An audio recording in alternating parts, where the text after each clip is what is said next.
Brahmanandam Paramasugadam Kevalam Jnanamurtim Dandvatitam Gaganasadarsham Tattvamasya Laksham Ekam Nityam Vimalam Achalam Sarvadi Sakshibhutam Bhavatitam Trigunarehitam Satgurum Tam Namah. Shri Gurubhyo Namaha.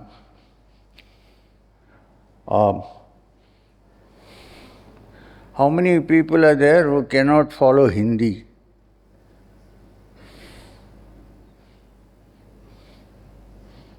One, two, three. You can follow Hindi? तो आजकल बड़ी चर्चा हो रही है कि सत्संग भाषण हिंदी में दें या अंग्रेजी में दें। तो किसी ने भोपाल में मुझे कहा हिंदी में बोलिए, मगर कभी देखता हूँ तो भारत में दक्षिण भारत भी है ही, रहेगा भी, और ऐसे बंगाल से उड़ीसा से भी लोग आए होंगे और विदेश से भी लोग आए हैं। कम हैं मगर आए हैं। तो इसलिए मुझे लगता है कि अंग्रेजी में ही बोलें, हो जाए तो अच्छा है, सब लोग सुन लेंगे। हाँ, बीच में मगर अगर मैं हिंदी में बोलूँगा तो आप बोलना अंग्रेजी में बोलिए, फिर अंग्रेजी में। What I said was that there are some people who don't know Hindi, and we cannot have linguistic prejudice, and therefore if you can't understand Hindi, I have to say in a language that you understand. Or I know most people in the south also know Hindi, it's not that bad, but I'll stick to English for our satsangs. Public talk I will try and talk in Hindi. Because people demand, Hindi mein boliye, Hindi mein boliye. Chalo. So, last line, you can hear me? Yes. ऐसा उठना तो नहीं पड़ेगा. Okay. This is a very unusual satsang arrangement for me generally. Sofa में कहाँ बैठता हूँ? I don't sit usually. But it's okay. Bhopal is a great city of Nawabs, so the ambience. Okay.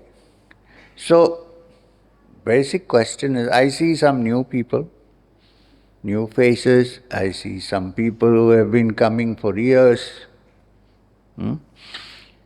I see people who have taken Kriya many years ago, practiced only on that day, and some who have steadily been practicing, and so on. So there is a wide range of people here. I want to know, because I'm sure many new people have come because they think they will get Kriya. But in this session, there is no Kriya, or is there?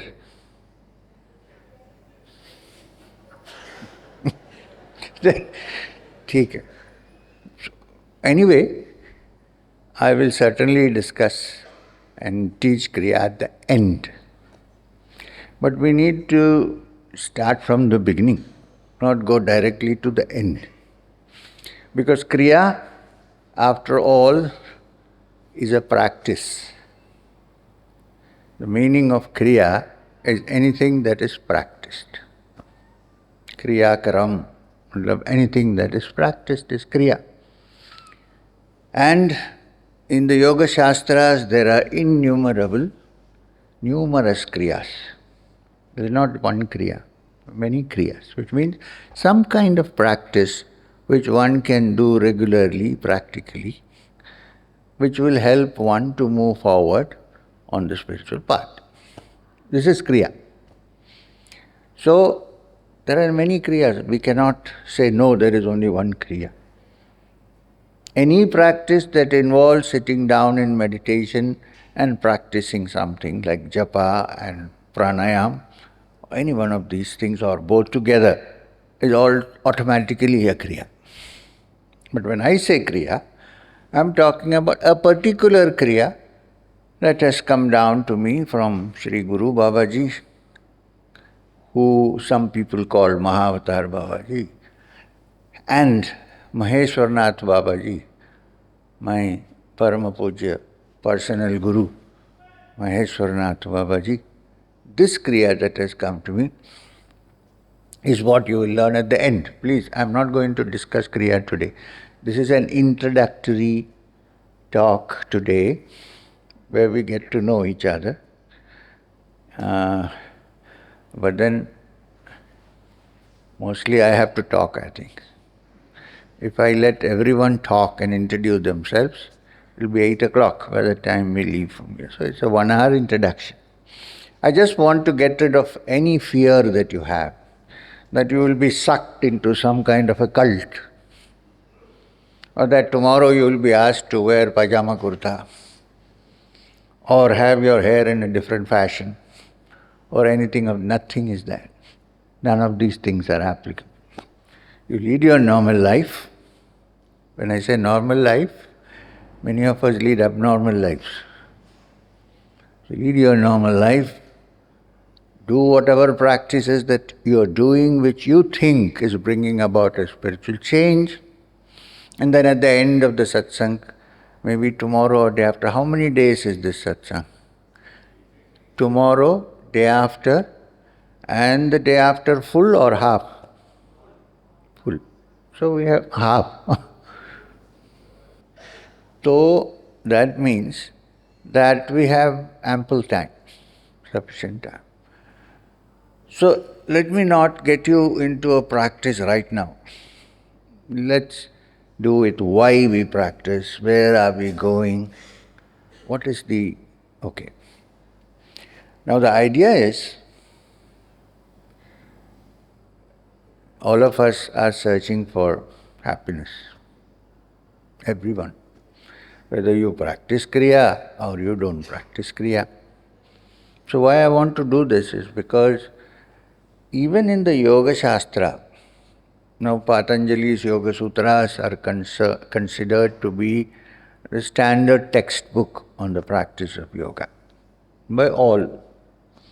You may be from the Sankhya lineage or Vedantic lineage, but if you think you have to practice yoga, that it would benefit you, the standard textbook referred to is Patanjali's Yoga Sutras. Now, if you look at Patanjali's Yoga Sutras, you'll find something interesting. It has 4 chapters. One chapter, the first chapter, is not practice. It is not kriya, it is not any kind of japa, no practice. The first chapter is called Samadhi Pada, which means description of Samadhi. What is Samadhi? In the normal sense of the term, when you say Samadhi, it means somebody is dead. Samadhi bana di iski bana. So, Patanjali goes to great pains to explain what Samadhi is. It is an altered state of consciousness. As described, it means a state where the mind becomes absolutely still. As Patanjali describes, Chitta Vritti Nirodha, which means the removing or the banishing of all the distractions of the mind is yoga, according to Patanjali's definition. You know how it is. We sit down to meditate. 5 minutes we cannot. We might sit, but the mind is wandering. So how to bring about a state of mind where all the distractions, opposing thoughts, aggressive thoughts, attaching thoughts, they all kind of subside, and you're in a quiet state of an unruffled, waveless pond. Now on the surface of that waveless pond, which has no distractions, you get a reflection of your true essence. Even if there's a water body, there is always some ripples coming. You go and look, you can't see your face clearly. There are no ripples. When it's perfectly still, you see the reflection of your face.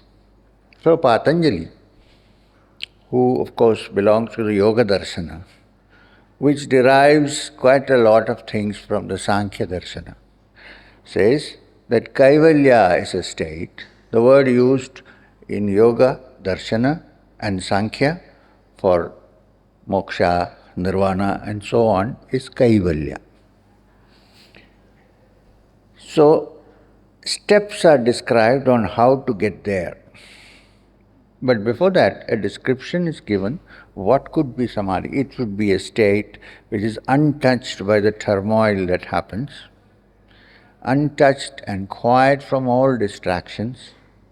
When it is in its complete, silent, peaceful stage, then one gets in touch with one's true inner essence, which Sankhya and Yoga Darshana call Purusha. Now this Purusha has nothing to do with male, female.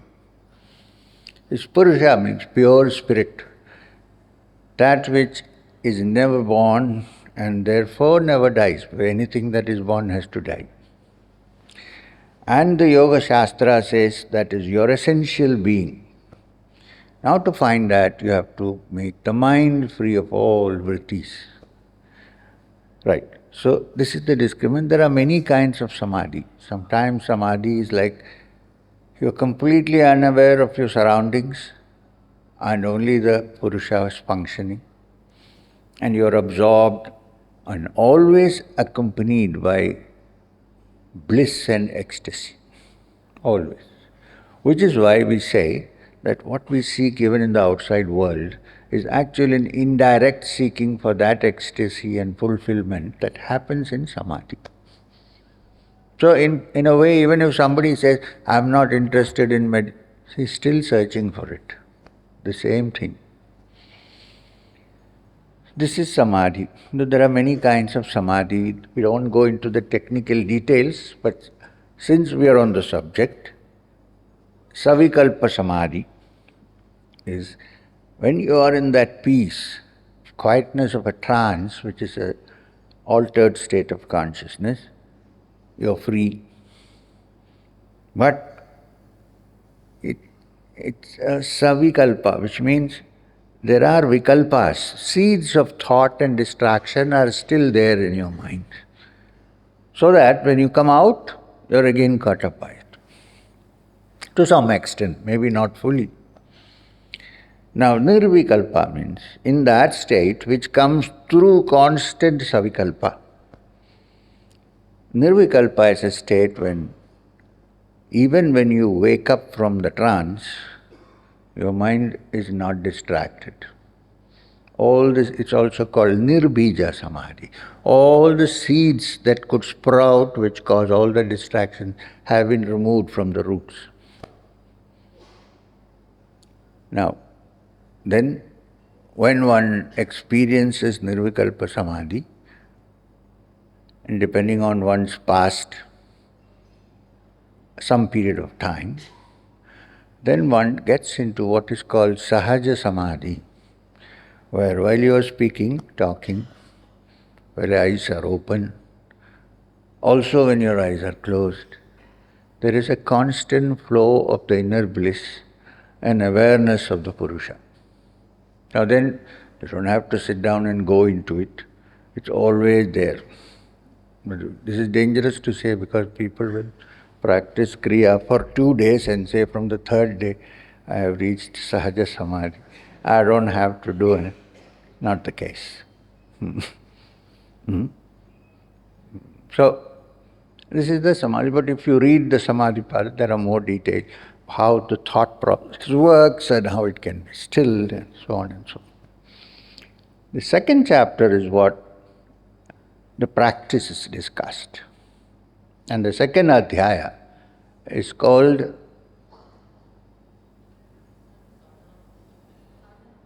Sadhana Pada. What is sadhana? It has nothing to do with old-time film actress sadhana. was of course quite good looking. But sadhana is the techniques to be practiced to understand samadhi or to attain samadhi. So sadhana means practice. Now the first sentence of the Sadhana Pada is tapas, swadhyaya, ishvara pranidhanan, Kriya Yoga. Patanjali describes the complete yoga which he is teaching as Kriya Yoga. Not any special Kriya, everything is Kriya, which is very true, because even if I teach a technique which has come to me from a certain parampara, heritage, I still have to follow the golden rules of the practice of yoga to reach there. And what are the golden rules? Golden rules are the Ashta Angas, the 8 Angas. Actually, I would say Sapta Angas, because the last one is it's not actually a technique or a practice, but the goal. So, therefore, yoga, Patanjali's yoga is sometimes called Ashtanga Yoga. Nowhere has Patanjali mentioned it as Ashtanga Yoga. Called it Kriya Yoga. But it is Ashtanga Yoga because there are 8 Angas. Now, what are the Angas? Now, if you don't follow the Angas, at least try to follow as much as possible, it is futile to say that my Kriya is not working. And what are the Angas? First, Yama Niyama, then Asana, then Pranayama, then Pratyahara, then Dharana, then from Dharanas Dhyana, and from Dhyana to Samadhi. So Samadhi is the culmination. Now we will go into the details tomorrow, Yama Niyamas, which is the most boring part. Nobody wants to practice any Yama Niyamas. I will do whatever I want, but I have to practice Kriya and attain Samadhi. It doesn't work. You have to follow because it's part of yoga. All the Angas are important. I'm not saying that you can practice 100%. If you could, then you would already be an yogi. But we should try our best to do as much as we can. That's the right way to approach subject. Because in this world where we are caught up, so many attractions, so many problems, not easy to follow the Yama Niyamas 100%. Now, when Yama Niyama is described, for instance, Ahimsa is one of the Yamas. So, strictly, it means manasa vacha karmana. To thought, word or deed, one is not supposed to exhibit violence. This is not possible in this world. What you can do is try your best to do the best that you can under your circumstances. Plus, to remember that if you defend yourself from an invader, or if somebody breaks into your house and carried away your mother or your wife, you can't say, I'm Ahimsa, and not do anything about it. You have to look at it carefully. Use your common sense. But even if you need to indulge in force for certain purposes, in the mind there should be no hatred. This is important. Because the ultimate experience that you get in your sadhana is that in every human being there is a spark of the divine, however bad he may be. He has not realized it, he or she, but that doesn't matter. You know it, right? So once upon a time, while talking in England, Swami Vivekananda said, I'm a socialist. So everybody said, how is this possible? You are a Vedantin, how can you be a socialist? So he said, it's like this. According to me, Every human being has a spark of the divine. And therefore, from that context, everyone is equal. So he said, I will call it Vedantic Socialism. Means with understanding that everybody is same, everybody is equal, in essence, not outside, or in behavior, things. So therefore, a person who sees the self in oneself also sees the self in others, and therefore respects every human being. You got it? Also, when you reach that state, complete fulfillment in yoga, when you become a yogi, proper yogi, you will find that you cannot then be arrogant. It's not possible. If you find somebody who says, I have reached the highest, and is terribly arrogant and angry and ticks you off at all times, you can be sure that it's a lie. It cannot be true. Unless he's an avaduta who is wandering, who doesn't know anything. That's different. Avadutas can behave as they like, but not normally. Because the yogi has learned to be free from the influence of what others think he is, knowing fully well what he is. Suppose somebody calls me a fool. Fool. Babaji used to tell me, if somebody calls you a fool, go and look at the mirror, you might be a fool. Don't get upset about it. In any case, I know what I am. What does it matter what somebody thinks? And suppose I don't know English, then what does fool mean to me? Nothing.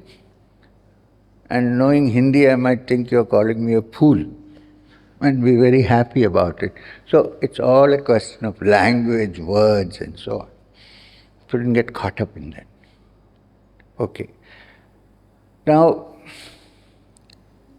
Kriya also has certain breathing exercises, pranayam. So how is that connected to a state where the mind is completely free of all distractions? How come? The yogic theory is that the human body has innumerable nadis. Nadis meaning channels through which prana flows. Energy called prana. Prana is energy. The most important of the pranas is called mukhya prana. Now, this prana is flowing in through all the nadis in different directions. This is the cause of all the distractions of mind and the loss of energy that we have. The science of yoga says that there are ways and means to gather together this prana, which is haphazardly wandering around your body, and bring it to a certain position. And from the yogic point of view, there are three nadis in us which are the most important among the hundreds: the Ida, the Pingala, and the Shushumna. Three nadis. The Ida is the one on the left, the Pingala is the one on the right, but actually if you look at it, the Pingala starts from here, crosses here and goes here. And the Ida starts here, crosses here and goes this side. Then they meet at the end of the spine, which is called the Shushumna Nadi. The central spine is the Shushumna. And the meeting point is the last end of the spine. Now the yogi's attempt through pranayam is to gather the prana which is haphazardly working here and there in the body, bring it to the Ida and the Pingala alternately, and then allow that prana to go up through the Shushumna to the Sahasrara.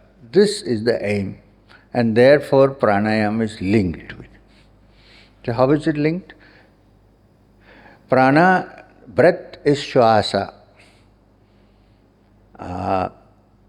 Energy, life energy is Pranayam. Is Prana. Shwasa and Prana are interrelated, intimately connected with each other. So if you control your Shwas, you can control your Prana. Now this is a very simple experiment, for instance. If I am agitated, and somehow I find that I am able to sit quietly in some place, I say, okay, I'm just coming. The one thing you will notice, if you are agitated, is that your breathing would be very erratic, sometimes very fast, very erratic, never calm, especially if you are angry. Sit down quietly, close your eyes and look at your breath. You will notice that it's agitated and going up and down very fast. Don't control. Watch. As you watch the breath, by its very nature, when you watch, it slows down. It's like watching a little child, which has a stone in his hand and there's a TV screen there and he's saying, I'm going to throw. If you say no, it will immediately go. Instead, watch carefully, say, look, it's not a good idea. Maybe you should throw it out of the window. And so on. There's a possibility that it won't happen. For the breath, it is that if you watch the breath carefully, with complete attention, it loses its agitation, it slows down. As it slows down, your mind also slows down. The agitation, at least to some extent, temporarily. Maybe not when you see the same person again, you might get fired up, but it goes off. And you're quiet. There is a link between the two. Breath. And therefore there is this great science of Pranayam, where innumerable techniques are taught by which the prana can be made to function in different ways and through different channels and take us from awareness of this temporal world to something that is beyond. The good news is that what is beyond is also what is inside, not somewhere far away. So the ultimate idea is to quieten down and go within. This happens in the early stages, it may take a little time. It all depends on your past. Because we are all sitting here, we have a present. We all have a past. Some may find it easier, some may find it a little difficult. Some may find one path easier, some may find the other one easier. It's all because of the past in this birth. Maybe you don't believe it, but also past lives. They all have an effect. Today what is sitting before you is a product of many lives. And therefore, don't measure your progress against somebody else. Somebody says, after 3 days, I'm feeling wonderful, I see a blue light. Don't get confused because I'm not seeing anything. I've been practicing for 1 year, nothing is happening to me. Pace is different for different people. Plus, what obstacles you have to cut across may be different from the obstacles of the other person. Right? So, now in this context, if you go back into the lives of great beings, great yogis, you'll see something very interesting. Take the case of, say, Ramana Maharshi. He, to our knowledge, did not have a guru. Traditionally, it is supposed that when you are walking on the spiritual path, you need a guide. He did not have one. Now there could be only two reasons. One is, all the guru business he had finished long ago. This was the last phase of his life where he had come for a certain purpose. And he had already gone through all the obstacles and was free. And therefore he did not need any help. Which doesn't mean that I and you should say, well, I don't need a guide because Ramana Maharshi. Wait a minute. Now, well, if you like that, that's fine, but think carefully.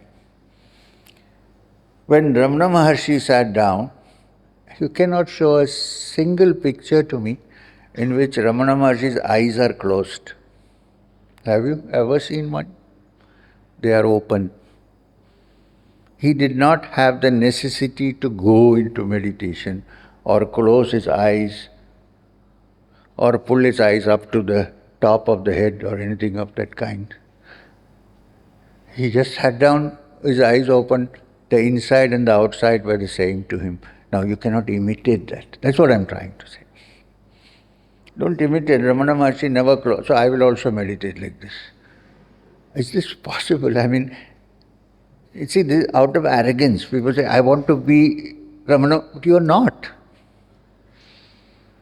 So, in his case, you can understand that at the age of 14, the man actually experienced that he was not the body. Actually. Not he imagined that he is not the body. And therefore his search started, if I am not the body, then what am I? Who am I?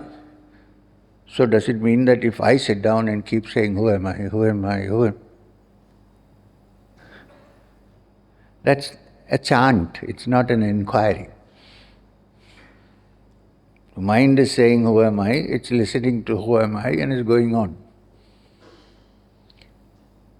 Take the case of another great being who is so unlike Ramana Maharshi, Ramakrishna Paramahamsa. He was a great being, he was not an ordinary person. At the age of 9, while walking in the paddy fields, when he had no religious background or anything of the kind, at that point, he suddenly looked up and saw a flock of white geese flying over the black clouds. He simply said in Bengali, Mago, and fell down in Samadhi. How many Ramakrishna Paramahamsas are there? What I am saying is start at the point saying, look, I am a humble seeker. I need to work on this. As I go on, and don't compare. Somebody is going fast, I am going slow. Or I am going fast, so I am superior to somebody who is going. Keep all that out. Say that we are all together in this. Think that M is also together with you. I am starting from where you are and going slowly.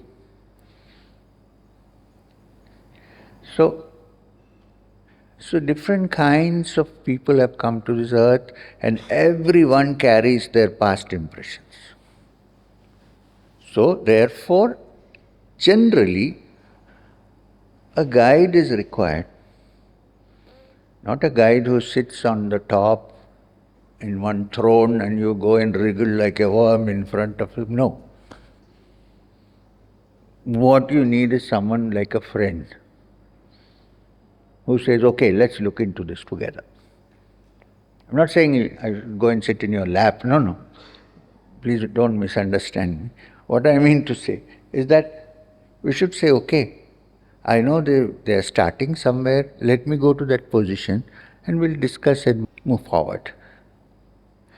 This is the kind of teacher that you really would like to keep, because you can ask questions. If you ask a question which is inconvenient, if the teacher says, shut up, can mean only two things. One is he doesn't know how to answer it. And two, maybe you are arrogant. It could be both. Keep all this in mind. Because we are largely walking on uncharted territory. Therefore, you might definitely require some kind of help. But the aim is to make you stand on your own feet.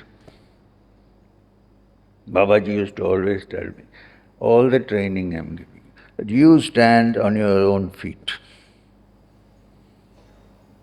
Not, you know something, when I was with Maheshwarnath Babaji, every now and then he would ask me to get out. So go. I used to wonder, I left everything home. My bridges are burnt. If I go back, I might even be stoned to death, depending on my situation, you know. And here he's saying, chalo abhi chale jao kahin. Once I told Babaji, Babaji, kahan jaunga main? Jao. Why? Because he found that I was getting too attached to him as a figure and a person rather than following the path. So he told me. So one day when he said, get out, I got out. I said, kya karna? I was very young. So I was also had a little trace of arrogance, of course. So I said, okay, fine. So I picked up a stick and a bag and I walked off. I didn't even tell him where I am going, when I just walked. That was my first time this happened.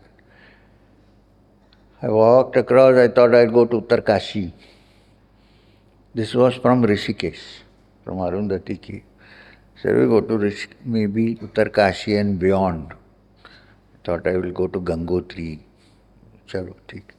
When you are young, you are quite romantic in your thoughts. So I walked and then I covered.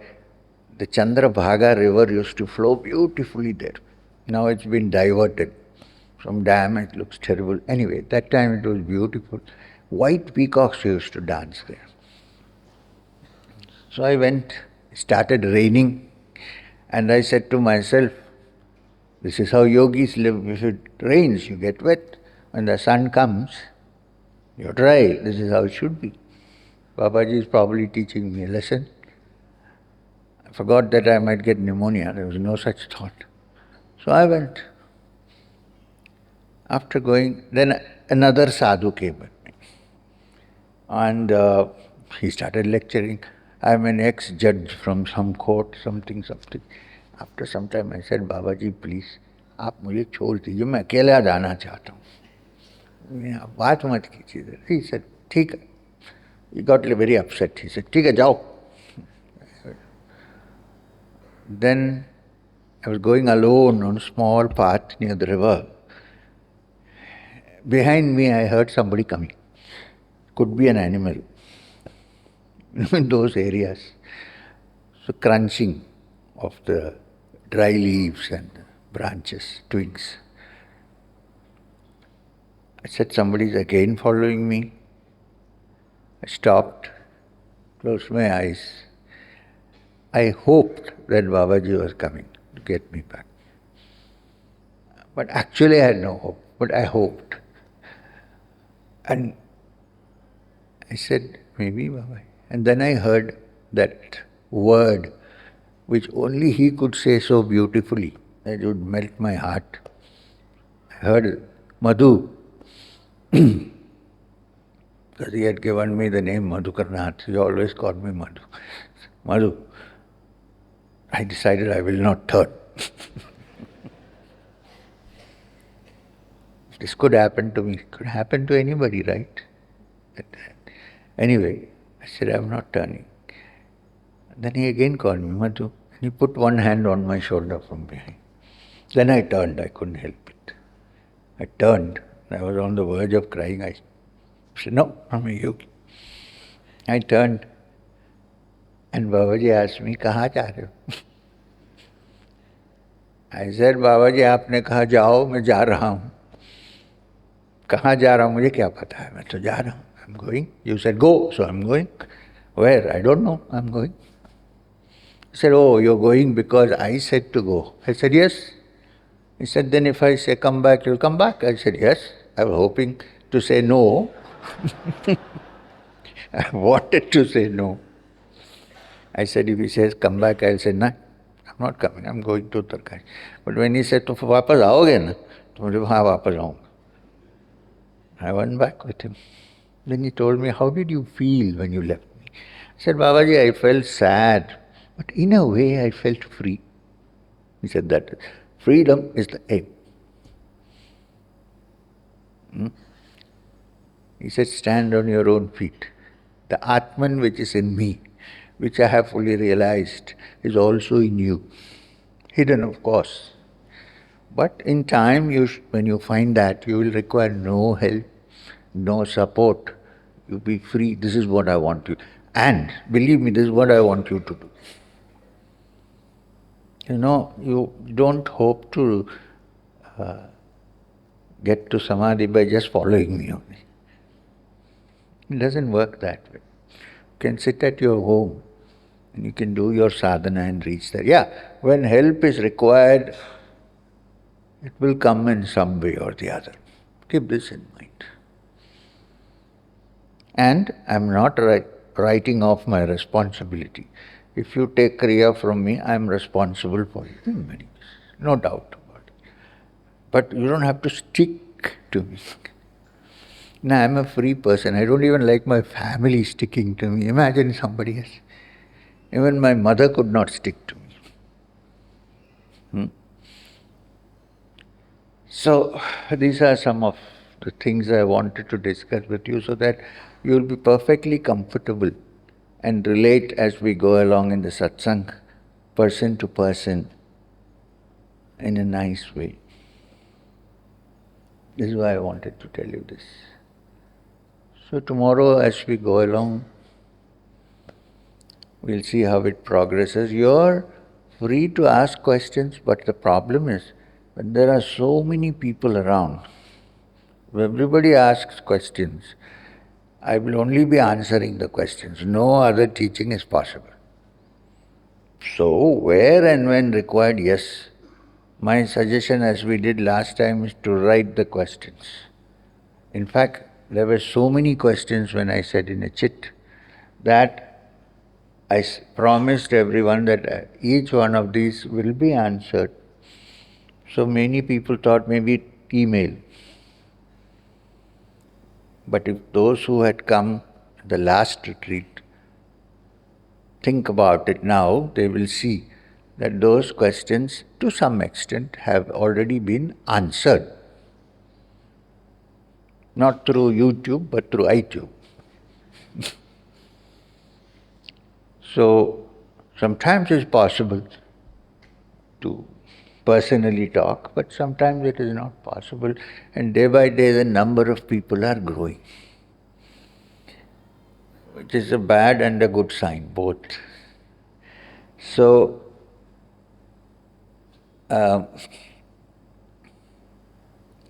anybody here who doesn't want to take Kriya, then also you're welcome for the satsang. If you want to take Kriya and you have not yet taken Kriya, you will certainly get your Kriya. So tomorrow when I go about the satsang, don't think, oh, this Kriya is not coming. It will come at the appropriate time. It will come at the appropriate time. You don't have to give me a 10 lakh Darshana to learn Kriya. It will come. But it will take its own time. By the time you leave this 3-day satsang, you will be armed with Kriya. This much I can tell you. Then the rest depends on your practice. Nairantarya Abhyasena, says Patanjali.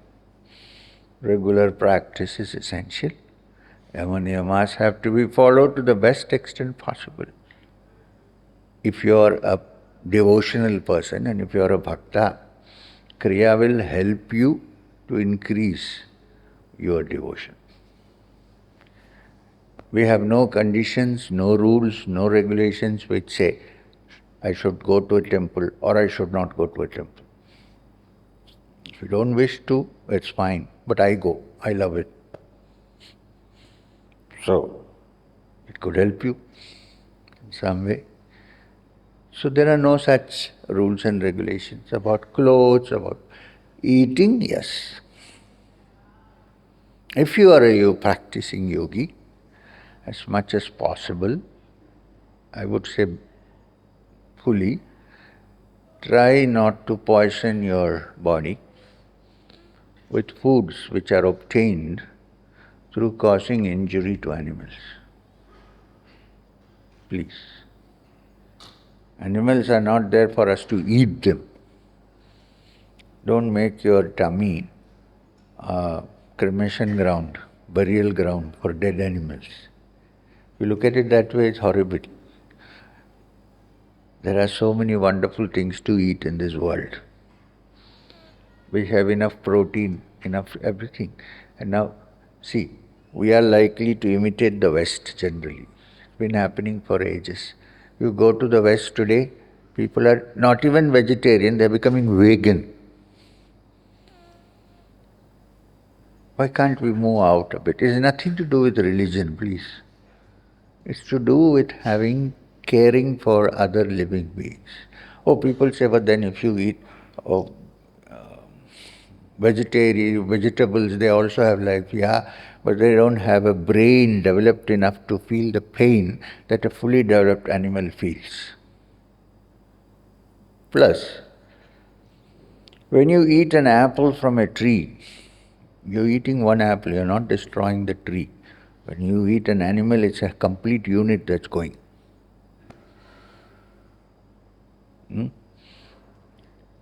And it's been proved that there is enough protein in other foods. You don't have to. Now wait a minute.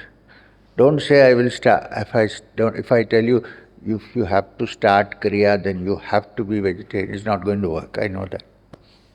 I've tried it before with people. It doesn't. So I say start your Kriya. A time will come when you feel no, I can be without this. And then you will see how your progress jumps. Fast forward. But yoga is not for him who eats too much. If I say I'm eating only sattvic food, eat this much. That's not sattvic. I'm eating sattvic food. So I know some people who eat only one meal a day. But that meal is enough for us for 3 days. Elaborate. So eat simple food, eat just enough for you. Don't overeat and don't starve yourself. Yogis don't starve themselves. Tapasya for a yogi means to generate heat in the system, because the word tapasya comes from tapa, which means heat. It's not to do with, once in a while not to eat, give some rest is fine, but I know lots of people, what are you doing these days? I'm doing intermittent fasting. Okay, fine, but I don't. So, once in a while fasting is okay. But by starving, nobody has reached God. In that case, all the people who starve, who don't have food, would have reached God long ago. So, moderation in everything. This is not my words. Krishna's words in the Gita to Arjuna. Arjuna, this yoga is not for him who eats too much or eats too little or sleeps too much or sleeps too little. Don't take Kriya and get over enthusiastic. It's from the night, whole night I'm going to practice Kriya. In the morning, you'll get into trouble. Moderation is required. And please, whatever rules you follow in your food habits and other things, don't go around preaching to others. Somebody is eating meat and I'm not, so I'm a saint. So that fellow is a sinner. Don't come near all this. Be human. It has happened to me once. I told somebody, don't come near me, which is why I'm sitting here today.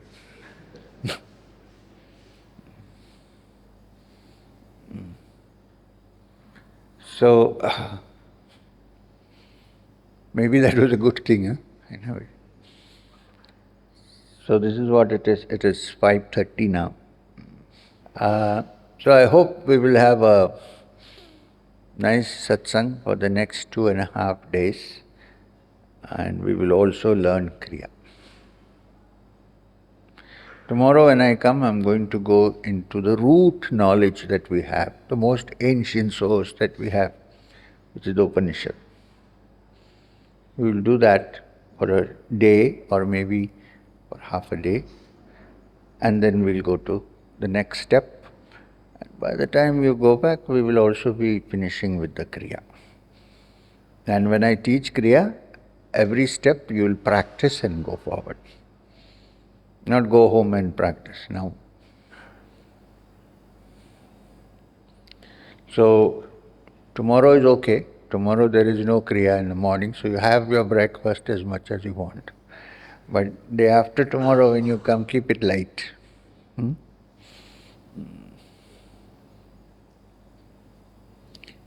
That's all for today.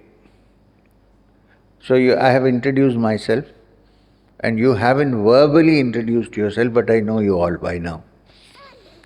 So that we have established a relationship. We can carry on from tomorrow. Thank you very much. Dhanyavad. Namaskar.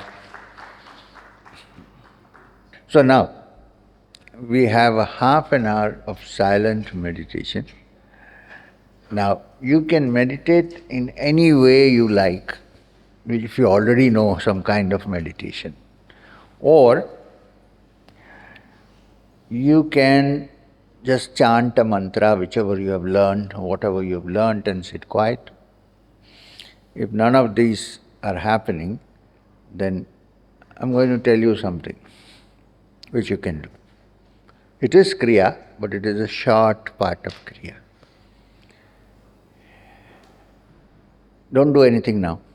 Just listen to me. Sit quietly. Anyway, you're sitting with folded legs. In any cross-leg posture. And then, after closing your eyes, take a deep breath. When you take a deep breath, follow your breath, which means give complete attention to the inhalation.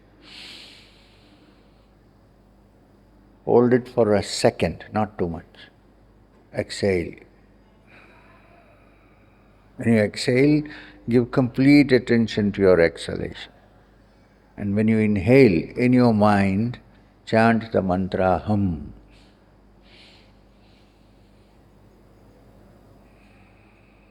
When you exhale, chant the mantra So. Hum-Sau, Hum-Sau, Hum-Sau. This is an ancient technique which is part of Kriya in a way. But if you want to know the earliest source, there is an Upanishad among the Yoga Upanishads called the Hum-Sau Upanishad. It's even earlier and more ancient than the Yoga Sutras. You will find it in full detail there. It's actually very simple. When you breathe in, chant Hum. You breathe out, chant So. Keep doing that for some time. And after a while, stop even that and sit quietly. Let thoughts come, let thoughts go. Now, if by any chance you have a Ishta Devta, or you are fond of some form of God or Supreme Being, after the Hum-Sau, you can visualize that form in your heart, sit quietly and chant the mantra. Or allow things to just be quiet. Either way. It is both Nirakar as well as Sakar meditation. You choose. So, shall we start? Sit comfortably.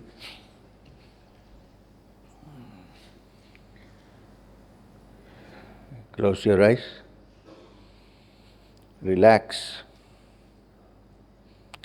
Start breathing in with hum in your mind. Slow, deep breath. Hold it for a count of 3. Exhale. Chant So. When I say Hari Om, you start. Hari Om.